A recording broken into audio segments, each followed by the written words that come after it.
প্রকল্পে মালদা এক পঞ্চায়েত কর্মীর বিরুদ্ধে অভিযোগ উঠেছে যে প্রথম কিস্তির যে টাকা পেয়েছেন গ্রাহক, সেই টাকা থেকে কাটমানি একজন পঞ্চায়েত কর্মী, না হলে দ্বিতীয় কিস্তির টাকা নাকি পাবেনই না।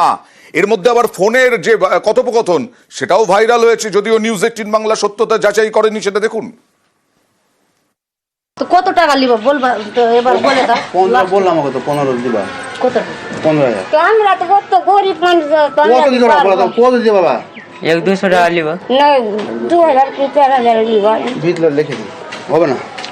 যখন পারবা তখন হবে।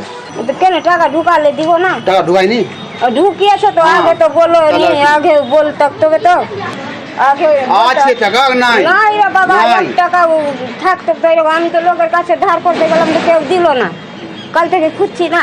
আছে, খুঁজে দেখো, না হলে কালকে ভিতরে লিখে দিব। টাকা পুরো হবে, পুরো তখন 6 মাস হোক, 9 মাস হোক, 1 বছর পুরো হোক। আমার দরকার ছিল বলে তো বলছি কি উঠিয়ে আমি দিয়ে দিব, টাকা ঢুকালে আমি দিয়ে দিব। আমার তো খাটার লোক নাই, নিজে আমি খাচ্ছি তারপরে হচ্ছে।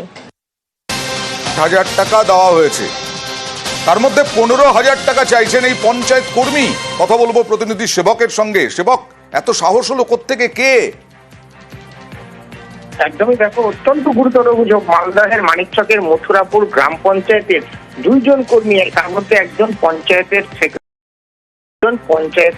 কর্মী, তারা কি করেছেন, এই সোনিয়া মণ্ডল যিনি উপভোক্তা, হতদরিদ্র মানুষ, বিধবা মহিলা, 60,000 টাকা পেয়ে কিছুটা ঘর করেছেন, তার কাছে তিনি বলছেন 20,000 টাকা দিতে হবে। তিনি বলছেন সম্ভব নয়, তারপরে বলছেন অন্তত 15 দিতেই হবে, নাহলে দ্বিতীয় কিস্তি টাকা দেওয়া হবে না, টাকা ঢুকবে না অ্যাকাউন্টে। তিনি বাধ্য হয়ে বলেন 2-3 হাজার টাকা রাখুন, কিন্তু তার বেশি আর সামর্থ্য নেই। কিন্তু এর পরেও যেটা অভিযোগ উঠছে, তারা দেখি কি অভিযোগ করছেন, কি অভিযোগ করছেন দেখি ওই মহিলা। কত টাকা? 60,000 টাকা ঢুকে গেছে? হ্যাঁ কাজ করিয়েছো বাড়িতে? হ্যাঁ, বাড়িতে কাজ, ওই যে টাকা পেয়ে ওরা বলছে কি কাজ তাড়াতাড়ি করাবো, তো ওই তাড়াতাড়ি কাজ করালাম। কারা এসেছিল আপনার বাড়িতে? ওটা ওরা বলতে চাইছে কি আমরা ব্লকের আছি। কি বলছিল এসে?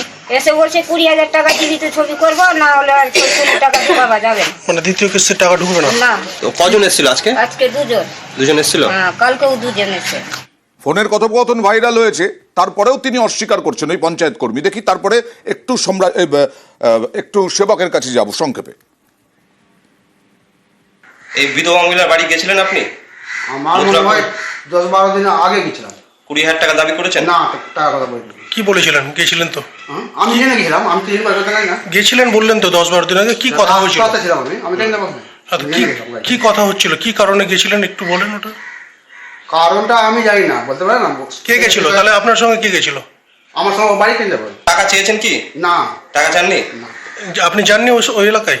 ওই এলাকা আমি ওটা দিয়ে আসবো তখন না, দাদা আপনি কি গেছিলেন আজকে মহিলাটার বাড়ি গেছিলেন? মহিলাটার বাড়ি যাননি?